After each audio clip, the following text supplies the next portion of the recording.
Bienvenidos a un recorrido por uno de los casos más extraños de la historia de los Montes Apalaches. Antes de comenzar, deja un comentario de dónde estás viendo esto y la hora exacta en que escuchaste esta historia.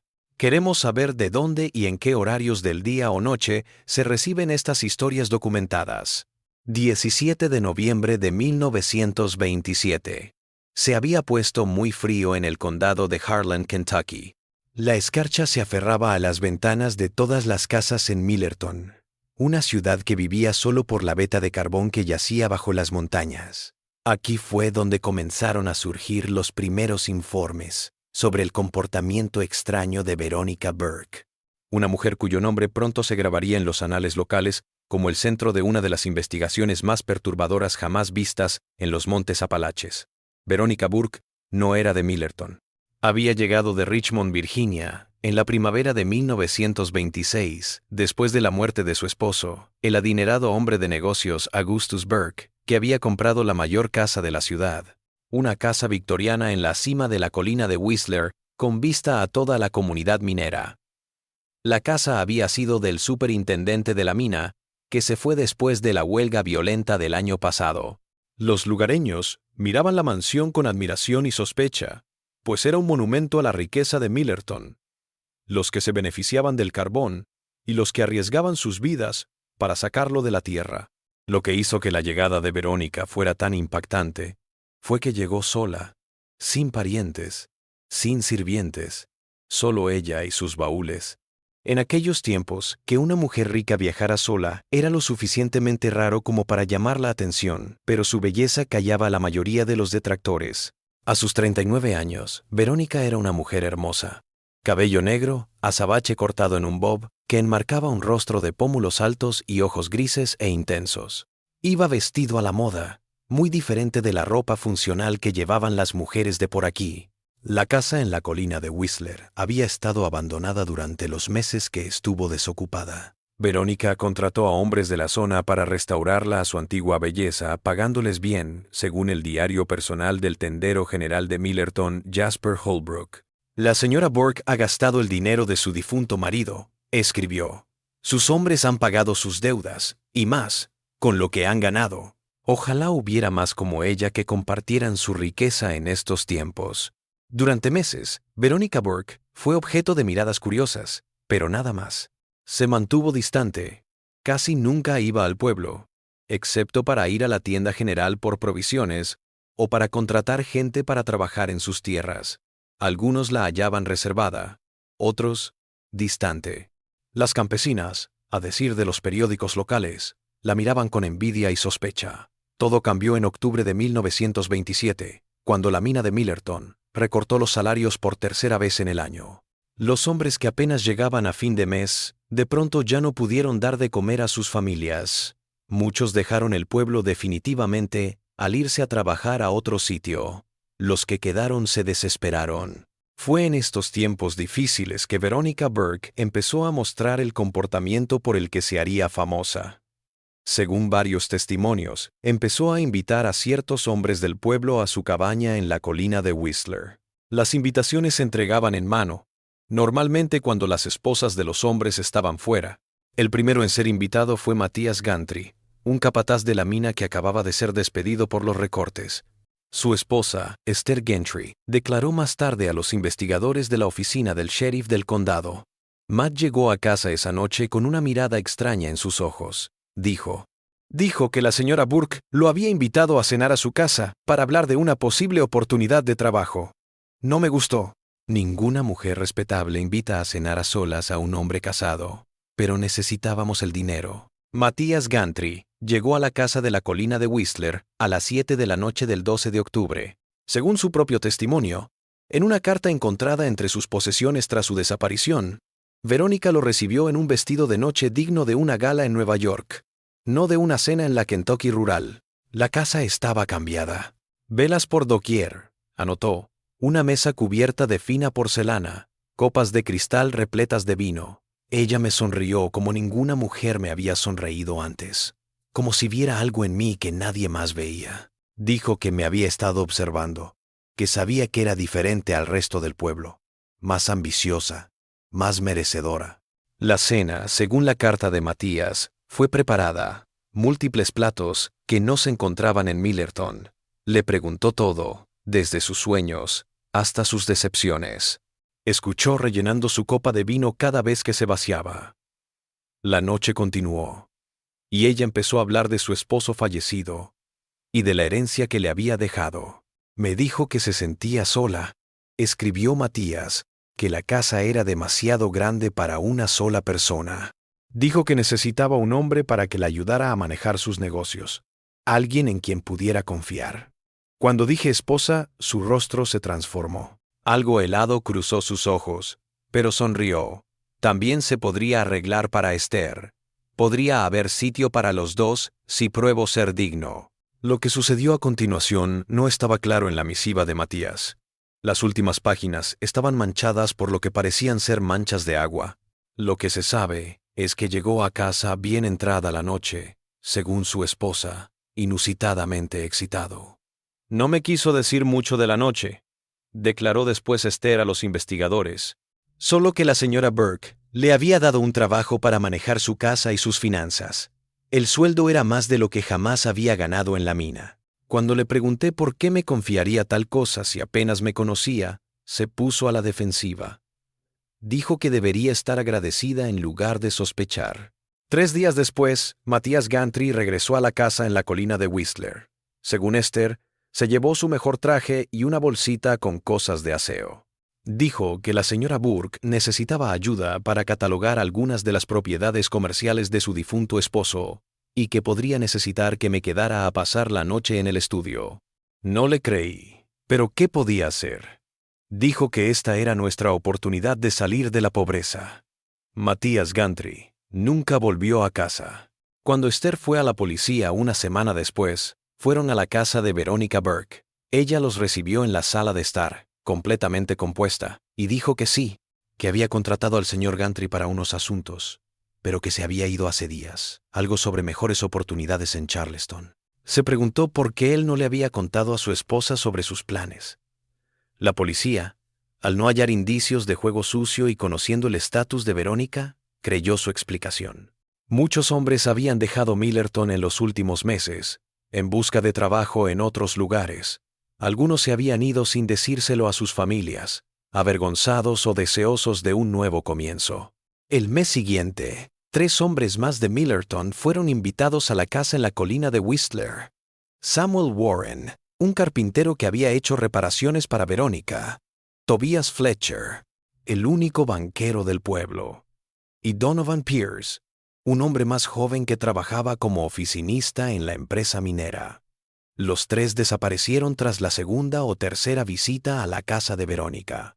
Los 3 les habían dicho a sus familias alguna versión de la misma historia, que la señora Burke les había ofrecido trabajo manejando sus asuntos. A mediados de noviembre, el pueblo estaba que ardía en rumores. Otros decían que los hombres habían abandonado a sus familias por ser seducidos por la belleza y el dinero de Verónica. Otros murmuraban teorías más oscuras, que ella misma estaba detrás de sus desapariciones. Cuando el sheriff finalmente se decidió a investigar a fondo, la influencia de los altos mandos de la empresa minera, temerosos de que un escándalo desestabilizara aún más la ya delicada situación económica, hizo que el caso se resolviera bajo cuerda.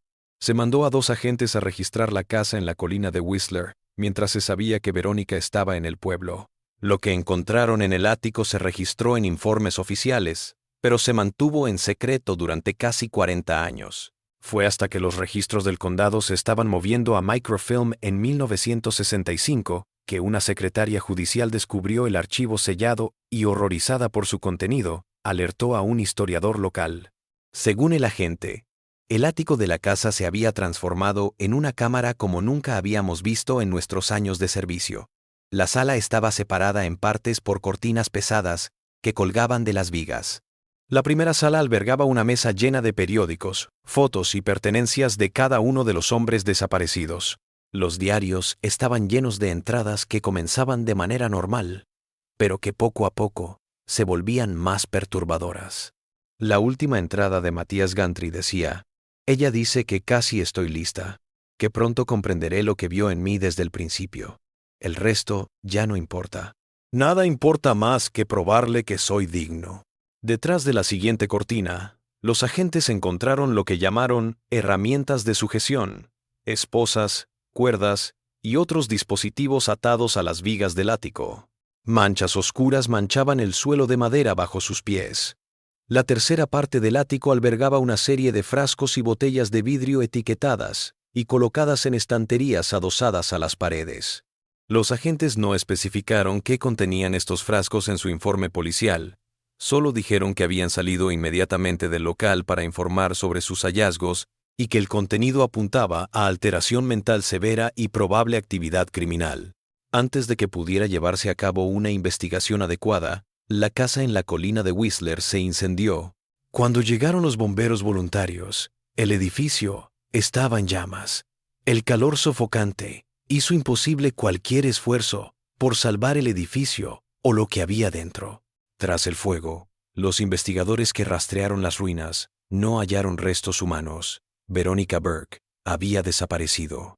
La versión pública fue que los hombres habían dejado el pueblo en busca de trabajo y que la señora Burke se había suicidado en el fuego tras perder dinero en malas inversiones. El caso se cerró. Los años siguientes, la vida en Millerton volvió a la normalidad. Finalmente, la mina cerró en la crisis de 1929, y el pueblo se fue vaciando a medida que las familias buscaban trabajo en otro lugar. La historia podría haber terminado ahí, enterrada en los archivos polvorientos de los registros del condado, si no fuera por una serie de desapariciones similares que comenzaron en un pueblo minero de Virginia Occidental en 1934. De nuevo, varios hombres desaparecieron después de encontrarse con una hermosa viuda que acababa de llegar al pueblo. De nuevo, la viuda se esfumó antes de que la policía pudiera interrogarla. Y nuevamente el patrón se repitió. Esta vez, en un pueblo de molinos textiles de Carolina del Norte en 1937. En cada lugar la mujer se hacía llamar de un modo distinto, pero las descripciones eran siempre coincidentes. Cabello negro, ojos grises, modales refinados y una gran fortuna inexplicable. En todos los casos, las desapariciones cesaron al ser investigadas por la policía, y la mujer desapareció sin dejar rastro. La mayor conexión entre estos casos llegó en 1938, cuando un médico de Virginia fue llamado para atender a un vagabundo que se había desplomado por exposición. Entre sus escasas posesiones se encontraba un diario cuyas entradas coincidían con la escritura de Samuel Warren, uno de los hombres desaparecidos de Millerton en 1927. Las últimas páginas contaban cómo había escapado del ático tras lo que les había ocurrido a los demás, pero no creía que podría escapar nunca a su influencia. Ella sabe cómo transformarte, decía el diario. Cómo desbloquear partes de tu mente que deberían permanecer cerradas. Aún la veo en mis sueños, de pie al final de mi cama, sosteniendo esa llave plateada que siempre llevaba al cuello. Me dice que sigo siendo suyo, que el ático está donde esté ella, y que algún día volveré por mi propia voluntad. El vagabundo murió antes de que pudiera ser interrogado, y el diario desapareció del despacho del médico la noche siguiente. El médico denunció el caso a la policía local, pero sin el diario como prueba, su historia fue descartada como los delirios de un médico rural sobrecargado de trabajo. En los años que vinieron, se oyeron avistamientos por todos los montes Apalaches de una mujer que coincidía con la descripción de Veronica Burke. Aparecía en pueblos pequeños, en tiempos de crisis, siempre sola, siempre rica, siempre interesada en un hombre en particular que luego desaparecía. Para 1945 estos avistamientos eran tan frecuentes que un agente federal llamado Harrison Pruitt comenzó a reunir los informes en un archivo que mostraba un patrón de desapariciones en 5 estados. La investigación de Pruitt lo llevó a los archivos microfilmados del caso original de Millerton de 1947. Tras leer los informes de los agentes, acudió a lo que quedaba del pueblo, ahora poco más que un conjunto de ruinas invadidas por el bosque. Las ruinas de la casa en la colina de Whistler aún eran evidentes, aunque invadidas por maleza y árboles jóvenes. Según lo que Pruitt anotó, pasó días cavando en las ruinas del sótano de la casa. Lo que encontró allí lo registró en su diario personal, en lugar de en su informe oficial, algo que justificó diciendo que sus hallazgos eran inverosímiles, y que la gente no lo creería, y terminaría con la investigación y posiblemente con mi carrera. Debajo del suelo derrumbado del sótano, escribió, encontré un segundo nivel que no estaba en los planos originales de la casa. La habitación tenía una mesa, una silla y estanterías. Todo estaba intacto, a pesar del fuego que había quemado la casa de arriba.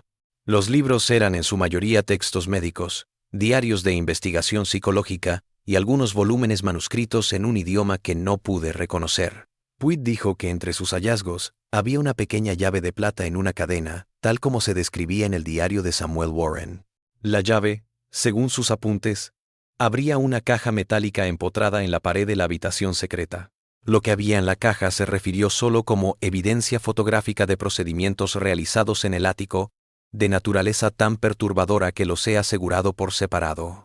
La investigación federal se cerró formalmente en 1948, sin más que decir que no se encontraron evidencias de delitos federales y que las desapariciones eran probablemente casos de emigración económica común de la época. Puig pidió ser transferido poco después y dejó por completo el servicio del gobierno al año siguiente. Murió en un accidente automovilístico en 1953. Su automóvil se salió inexplicablemente de una carretera de montaña en el oeste de Virginia. El caso de Veronica Burke podría haberse perdido en la historia si no hubiera sido por el hallazgo de las pertenencias de Puig por parte de su sobrino en 1968. Entre ellos, un texto titulado El horror de Millerton, un análisis de la corrupción sistemática, que explicaba tanto lo que había descubierto en las ruinas de la casa en la colina de Whistler, como su teoría sobre lo que realmente había ocurrido allí. Según Puig, Veronica Burke no era una viuda depredadora que se aprovechaba de hombres desesperados. Su investigación había encontrado indicios de que estaba realizando algún tipo de experimentación psicológica empleando métodos que Puig creía que había aprendido de su difunto esposo, el cual supuestamente había trabajado en experimentación psiquiátrica antes de fallecer. El ático, escribió Puig, fue a la vez laboratorio y teatro. Los hombres no fueron simplemente victimizados, sino que fueron convertidos en colaboradores, dispuestos por medio de una deconstrucción y reconstrucción psicológica. Los diarios encontrados en la escena narran este proceso en primera persona, desde los cumplidos y las promesas de seguridad económica hasta el aislamiento de las antiguas relaciones sociales y las pruebas para desestabilizar los patrones de pensamiento y conducta. Lo más perturbador del manuscrito de Puig fue su implicación de que las desapariciones de Veronica Burke no fueron fugas, sino desplazamientos, que cambiaba intencionalmente de identidad y ubicación una vez que había recopilado suficientes datos de cada grupo de sujetos. Él supuso que estaba puliendo sus técnicas cada vez, acercándose a algún gran objetivo desconocido por el momento, al menos a partir de la evidencia disponible. Pero lo peor era que no creía que estuviera sola. En cada ciudad, anotó, Veronica Burke, o cualquiera que fuese su nombre real, se hizo amiga de los poderes locales, empresarios, policías, políticos. Estas relaciones le dieron cobertura a sus acciones y le abrieron las puertas a posibles víctimas. El patrón es demasiado consistente como para ser una coincidencia. El sobrino de Puig, impactado por el contenido del diario, llamó a un viejo compañero del FBI de su tío. Esto llevó a una reapertura breve de la investigación en 1969. Pero nuevamente los canales oficiales encontraron que no había suficiente evidencia para seguir adelante. El manuscrito fue guardado, y el caso volvió a caer en el olvido. En las décadas que siguieron, surgieron historias esporádicas de comunidades aisladas en los Apalaches.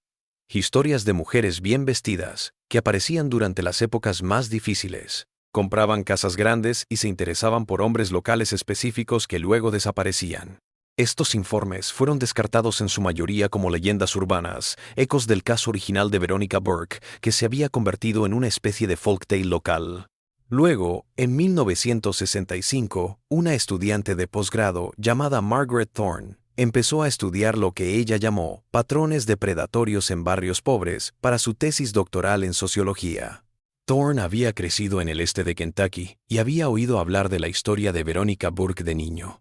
Escéptica en un principio, lo trató como un ejemplo de cómo la ansiedad económica se codifica en el folclore local. Pero cuanto más investigaba Thorne, más se convencía de que había más que una leyenda en juego. Siguió pistas policiales, noticias de periódicos, historias de folclore a través de Virginia. Virginia Occidental, Kentucky, Tennessee y Carolina del Norte, reuniendo lo que parecía ser un patrón consistente de comportamiento que abarcó casi 4 décadas. Lo que emerge, escribió en su tesis, no es un solo depredador, sino una manera, un sistema para localizar poblaciones susceptibles y sacarles algo. Si es el trabajo de una sola persona o de una serie de imitadores, aún no se sabe. Lo que está claro es que el patrón se repitió durante demasiado tiempo y en demasiados lugares como para ser descartado como mera coincidencia o folclore. La investigación de Thorne la llevó a una teoría sorprendente. Las diferentes mujeres, llamadas Veronica Burke, que habían aparecido a lo largo de los años, podrían no haber sido la misma persona físicamente, sino mujeres entrenadas en las mismas técnicas, con las mismas metas. Dijo que las descripciones de las mujeres eran similares pero con ligeras variaciones, lo que indicaba que se trataba de personas distintas que tomaban personalidades similares en lugar de una sola persona que envejecía naturalmente con el tiempo. Lo más perturbador fue que Thorne descubrió lo que parecía ser un símbolo recurrente en todos los casos. El dibujo estilizado de una llave que se encontraba en posesiones olvidadas, grabada en superficies o mencionada en descripciones de testigos. Esta llave, similar a la plateada que Puig halló entre las ruinas de la casa de Millerton, indicaba lo que Thorne llamó una metodología o afiliación compartida. En octubre de 1968, mientras Thorne finalizaba su tesis, fue a lo que quedaba de Millerton a ver el sitio de la casa original en la colina de Whistler. Según su última nota en el diario de investigación, planeaba excavar más a fondo en el sótano donde Puig había hecho sus hallazgos. Se alojó en un motel en el pueblo más cercano, a 10 millas de la comunidad minera abandonada, y nunca más se la volvió a ver. Su coche abandonado fue encontrado cerca de Millerton 3 días después. Una búsqueda en la zona no encontró rastro de Thorne. Sus notas de investigación, su tesis casi completa, desaparecieron con ella. La investigación oficial determinó que probablemente había caído en uno de los muchos pozos mineros abandonados de la zona, y que su cuerpo era irrecuperable debido a las inundaciones en los niveles inferiores de las minas. El tutor de Thorne, el doctor Victor Reynolds, no estaba satisfecho con esa respuesta. Había leído borradores de su tesis y estaba convencido de que había encontrado algo. Con su propio dinero, contrató a un detective privado para que investigara la desaparición de Thorne y el patrón que había descubierto. El investigador, un ex policía llamado Raymond Foster, siguió el rastro de Thorne durante 6 meses. Su informe final a Reynolds, en abril de 1969, nunca se ha publicado por completo, pero se han publicado extractos en artículos académicos sobre el caso. He llegado a la conclusión, escribió Foster, de que la doctora Thorne tenía razón en que los incidentes de Veronica Burke eran más que el trabajo de una sola persona. Eran una metodología. Además, considero que esta metodología se ha ido transformando a lo largo del tiempo, ajustándose a los tiempos que corren y sin perder el objetivo. La investigación de Foster mostró algo perturbador: que los objetivos de estas operaciones no se elegían al azar, sino por ciertas características psicológicas o fisiológicas. En todos los casos, dijo, los hombres desaparecidos eran considerados por sus pueblos como excepcionales en algún sentido, especialmente inteligentes, hábiles o dotados de alguna manera. También encontró que en algunos casos, hombres que habían sido reportados como abandonados o fallecidos, resurgieron años más tarde en lugares lejanos, trabajando en profesiones especializadas que antes no tenían. Estos hombres, cuando fueron interrogados, dijeron que no recordaban nada de los años perdidos ni de haber conocido a una mujer que se ajustara a la descripción de Veronica Burke. Los exámenes médicos en 2 de ellos revelaron cicatrices extrañas en sus cueros cabelludos, disimuladas bajo el cabello. Lo más inquietante del informe de Foster era su implicación de que lo que había comenzado en Millerton en 1927 no había terminado, sino que se había transformado en algo más sofisticado y más difícil de detectar. El patrón se hace más tenue con el tiempo, escribió. No porque la actividad haya cesado, sino porque se ha afinado. Las manifestaciones modernas no se identificarían como relacionadas con el caso original, a menos que uno estuviera buscando el patrón. La investigación de Foster llegó a un final repentino en septiembre de 1969, cuando fue hallado muerto en su apartamento en lo que pareció ser un suicidio. Sus apuntes y archivos del caso se esfumaron. dejando únicamente el informe parcial que ya había entregado a Reynolds. De nuevo, la investigación sobre el caso de Veronica Burke y sus posibles manifestaciones modernas fue abandonada. El propio Reynolds se volvió cada vez más paranoico en los meses posteriores a la muerte de Foster. Sus compañeros dijeron que empezó a trabajar en horarios extraños, a ponerle varias cerraduras a su oficina y a decir que lo seguían. En diciembre de 1969, se tomó un año sabático repentino de su trabajo en la universidad y se mudó a una cabaña aislada en las montañas del este de Tennessee. Desde su escondite, Reynolds siguió reuniendo información sobre lo que ahora llamaba el Protocolo del Ático, su nombre para el protocolo que creía que había creado Veronica Burke. Entrevistó a familiares de hombres desaparecidos en casos similares, rastreó en archivos locales patrones de desapariciones en recesiones económicas y se carteó con una pequeña red de investigadores aficionados. En su última carta a un colega, el 15 de marzo de 1970, Reynolds declaró: "Ahora estoy convencido de que lo que se inició en aquel ático de Millerton nunca tuvo que ver con el sufrimiento o la desaparición de seres humanos, sino con lo que se podía sacar de ellos en condiciones particulares de aislamiento y presión psicológica. El ático no era simplemente una prisión, sino un laboratorio para entrar en algo en sus prisioneros, algo que podía ser cosechado". Nunca más se supo de Reynolds tras esta carta. Cuando las autoridades finalmente inspeccionaron su cabaña en mayo de 1970, la hallaron perfectamente limpia y ordenada, y sin rastros de lucha o entrada forzada. Sus notas de investigación habían desaparecido. Sus archivos estaban en blanco. El informe oficial dictaminó que probablemente había tenido una crisis nerviosa por obsesionarse con el caso y había abandonado la investigación. Durante casi 2 décadas tras la muerte de Reynolds, el caso de Veronica Burke desapareció incluso de la atención académica. Algunos artículos de revistas paranormales o de true crime lo mencionaban, pero tendían a explotar los detalles más sangrientos sin aportar nada nuevo. Entonces, en 1987, un periodista llamado Howard Mercer se puso a investigar un libro sobre desapariciones sin resolver en los Montes Apalaches. Mercer había crecido en Virginia Occidental y había oído historias parecidas al caso de Veronica Burke cuando era niño.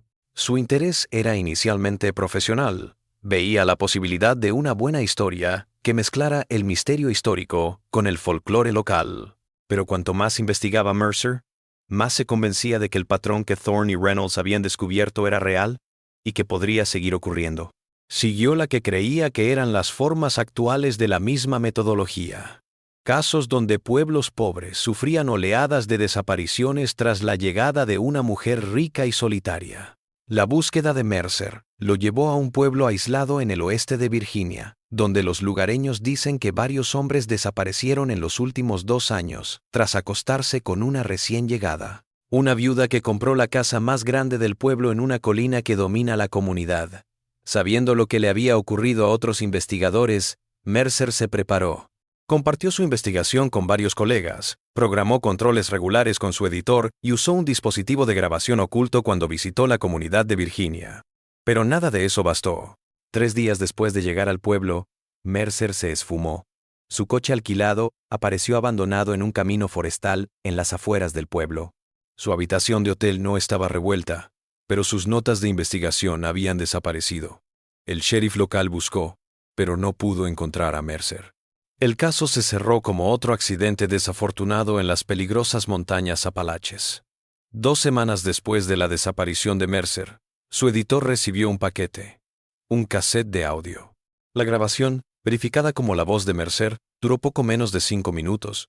La mayor parte estaba cubierta de estática y ruido, pero algunas palabras eran lo suficientemente claras como para transcribirlas. Encontré la casa, en la colina, como las demás. Ella lo llama de otro modo, pero es lo mismo. Le pregunté por el ático. Sus ojos se transformaron cuando dije eso. Hay una puerta en la parte posterior del armario. Da unas escaleras. Puedo oír algo moviéndose encima de mí. Voy a investigar esta noche. Llave al cuello. El mismo símbolo que Thorne había descrito. Llave al cuello. El mismo símbolo. Llave al cuello. Llave al cuello. Ella sabe que yo sé. La cinta finalizaba con lo que parecían ser pasos acercándose, una puerta abriéndose, Mercer saludando a alguien y la cinta se cortaba. El FBI investigó brevemente, pero determinó que no había suficiente evidencia para determinar que se había cometido un delito federal, y de nuevo, el caso se cerró. En los años que siguieron a la desaparición de Mercer, el caso de Veronica Burke se ha convertido en una nota al pie de página en los anales de la criminología, generalmente invocado como un ejemplo de cómo la desesperación financiera puede generar leyendas locales y teorías de conspiración.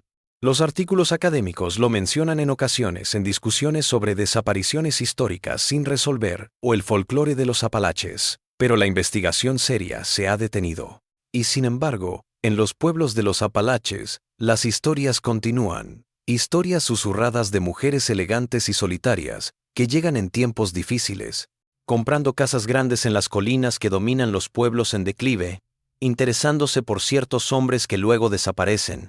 Lo más perturbador son las historias que escuchas de vez en cuando, de hombres que regresan tras años de ausencia, alterados de formas que sus seres queridos no pueden explicar.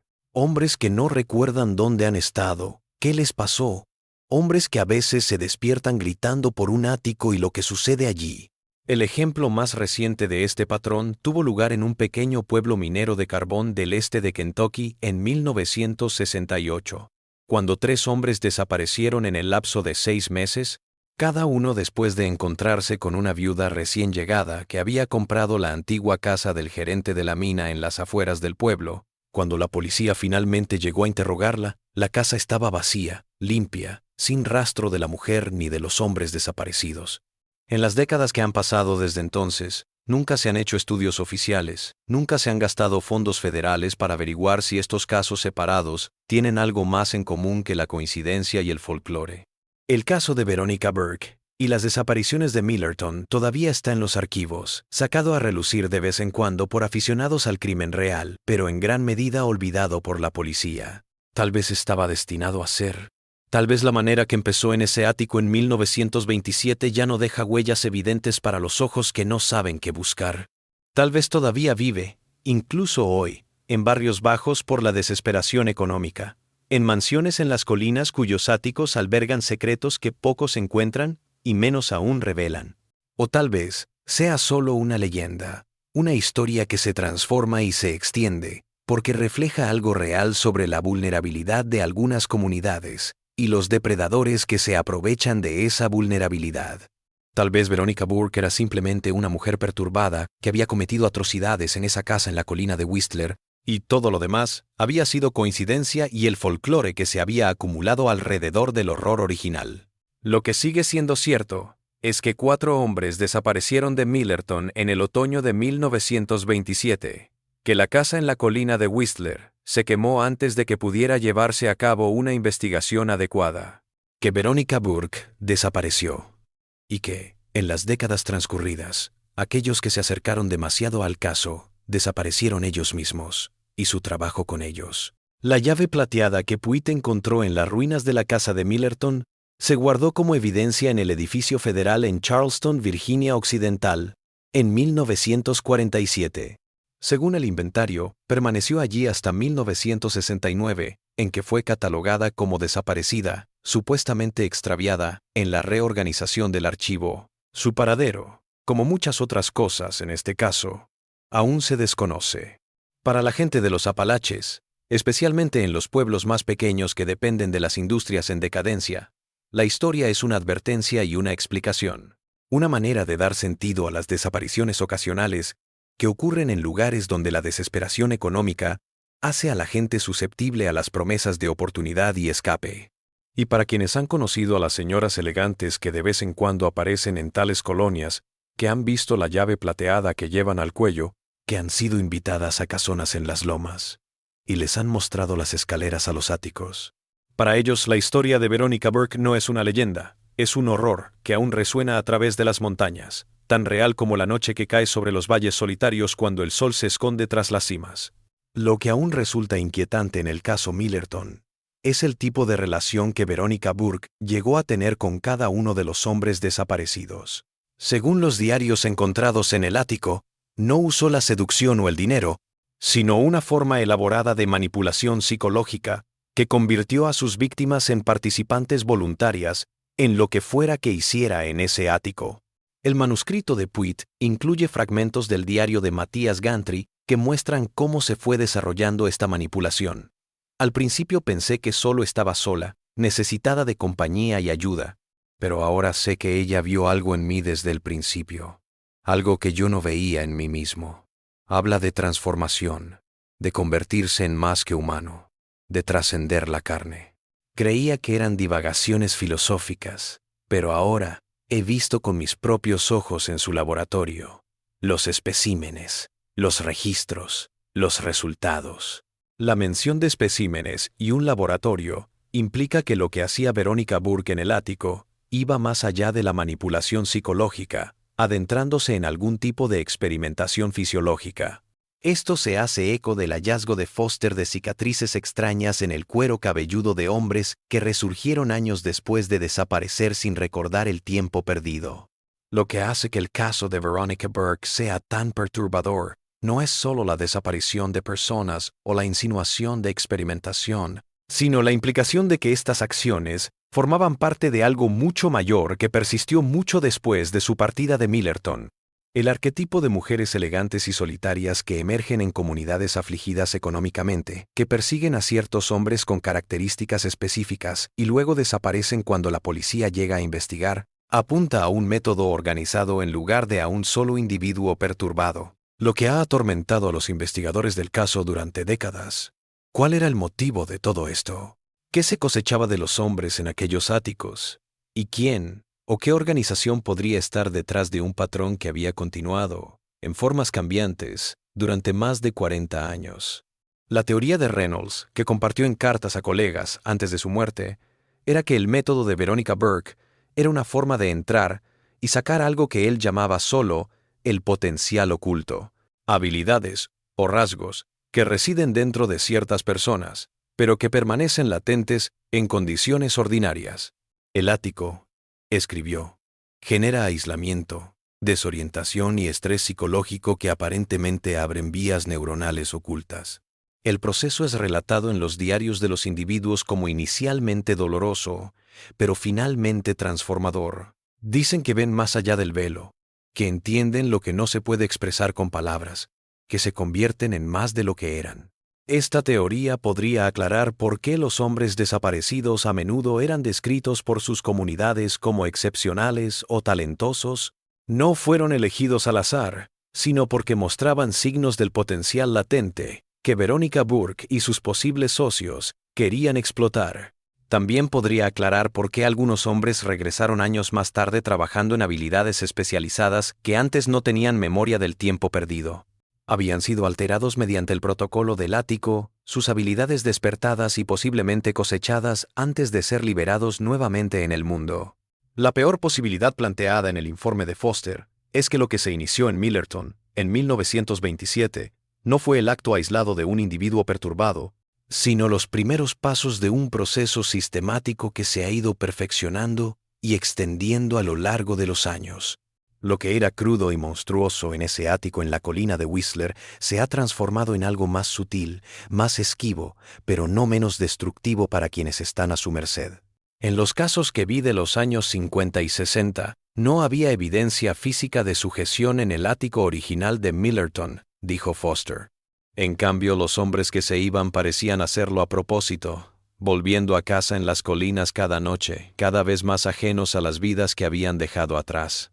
El método, escribió, ha pasado de la coerción física al condicionamiento psicológico, tan poderoso que los individuos se convierten en colaboradores activos de su propia transformación. Esta evolución puede ser la razón por la que las últimas expresiones del patrón son más difíciles de identificar y vincular al caso inicial. Los métodos físicos brutos de Millerton han dado paso a técnicas psicológicas más refinadas, los signos evidentes de la experimentación a procedimientos que dejan menos huellas. Pero si la teoría de Foster es cierta, el objetivo sigue siendo el mismo: identificar, aislar y convertir en personas con ciertas cualidades o potencial para unos propósitos desconocidos, pero lo suficientemente importantes como para justificar décadas de trabajo constante en varios estados. La llave plateada, una recurrencia en todos los casos, implica una metodología o afiliación común. Thorne, descubrió que la clave no era una simple ornamentación, sino un símbolo de posesión, de acceso a algo oculto, algo que solo podía ser obtenido a través de medios y condiciones particulares. La llave, anotó, se repite en los testimonios de quienes se toparon con estas mujeres, siempre descrita de manera similar, plateada, adornada, colgada del cuello, con una cadena. En algunas historias, los testigos afirman que las mujeres tocaban la llave mientras hablaban con sus víctimas, como si la activaran con el gesto. La persistencia de este detalle a través de décadas y miles de kilómetros no puede ser una casualidad. ¿Qué representa o abre la llave no está claro? El manuscrito de Puig parecía implicar que de alguna manera estaba involucrado en la apertura de puertas, mencionada en los diarios encontrados en el ático de Millerton. No puertas físicas, sino psicológicas, caminos hacia partes de la conciencia o la capacidad que permanecen inaccesibles en condiciones ordinarias. Reynolds expandió esta idea en su correspondencia, argumentando que la llave no era simplemente una entrada, sino control. La habilidad de abrir y cerrar estas puertas psicológicas a voluntad, de guiar al individuo a través de la transformación y contener o dirigir lo que emerja. Las últimas investigaciones sobre el patrón que descubrió Thorne y que siguieron Reynolds, Foster y Mercer han tratado sobre si la metodología sigue estando vigente y, en caso de que así sea, qué forma tiene hoy en día. La economía de los Apalaches se ha transformado desde 1927, pero muchas localidades siguen enfrentándose al tipo de desesperación y vulnerabilidad que Millerton tenía cuando llegó Veronica Burke. Siguen apareciendo noticias de ese tipo de comunidades. Historias de mujeres ricas y solas que compraron grandes casas en las colinas, que se interesan por personas locales en particular, que son muy reservadas con respecto a lo que hacen. Las autoridades tienden a desestimar estos avistamientos como paranoia o folclore local.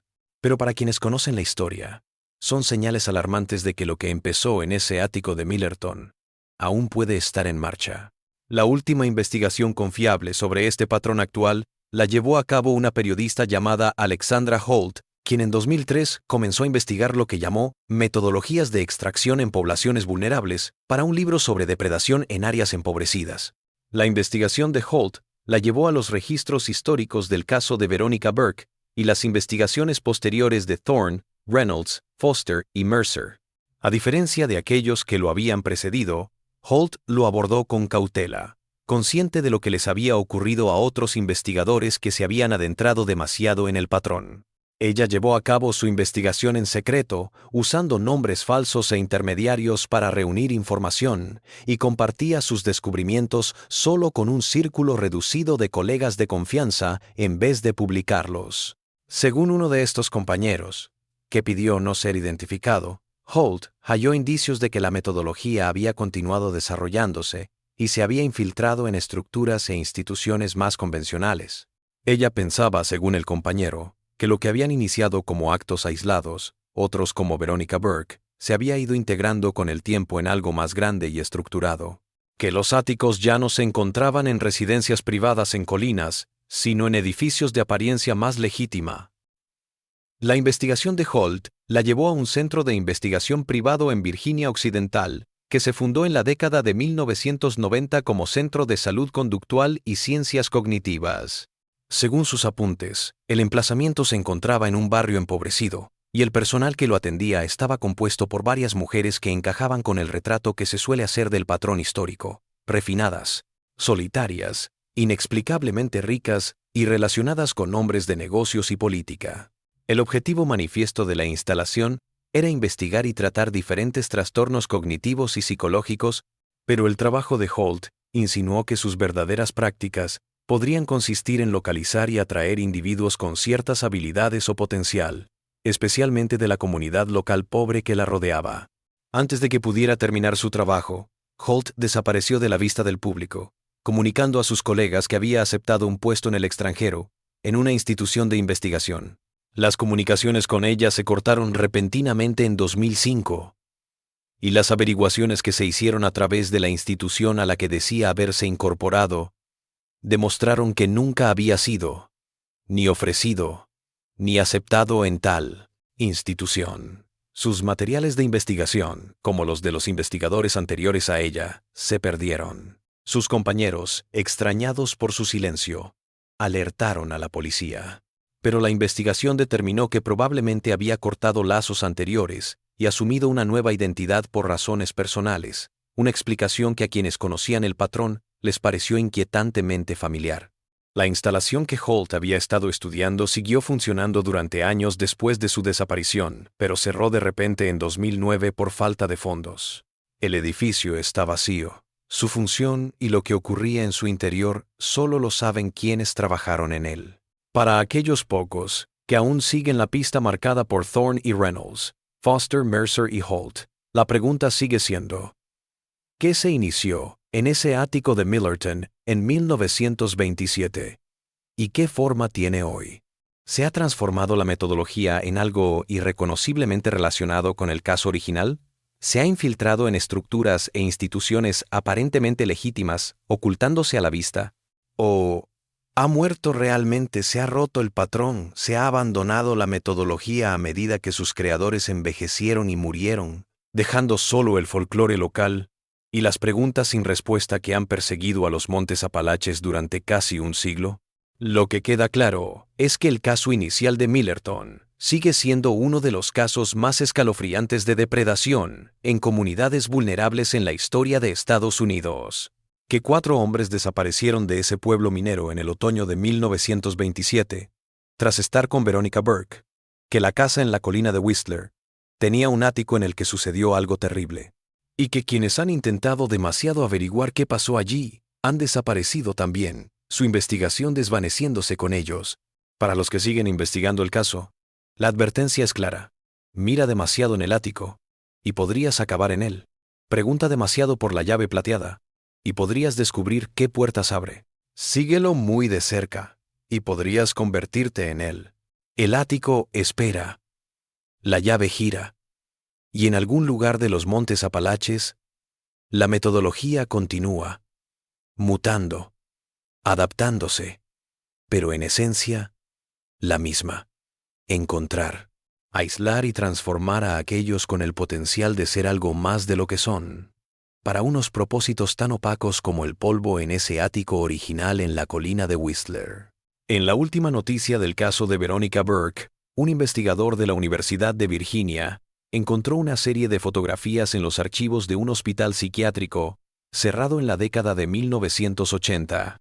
Las imágenes, tomadas en la década de 1930, muestran a una mujer que se asemeja mucho a la descripción de Veronica Burke, de pie junto a varios hombres con batas blancas, en lo que parece ser un ambiente clínico.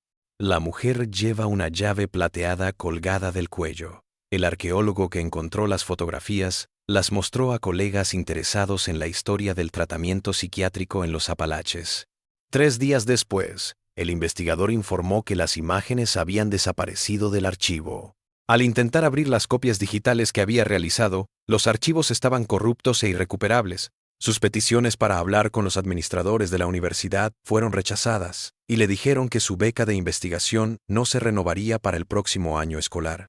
El ático espera, la llave gira. Y en algún lugar de los Montes Apalaches una mujer de ojos grises observa, elige, atrae. El método continúa. El patrón se desarrolla, y los que lo ven demasiado claramente se convierten en él. Sus voces ahogadas, sus inventos olvidados, sus advertencias ignoradas, hasta que alguien, en algún lugar, tenga el valor y los recursos para terminar lo que Veronica Burke inició: cerrar la puerta del ático y arrojar la llave de plata que la abre, porque si no, las desapariciones seguirán, el horror permanecerá y las montañas guardarán su secreto más oscuro. Lo que ocurre cuando subes las escaleras del ático y descubres demasiado tarde que algunas puertas, una vez abiertas, nunca pueden cerrarse por completo.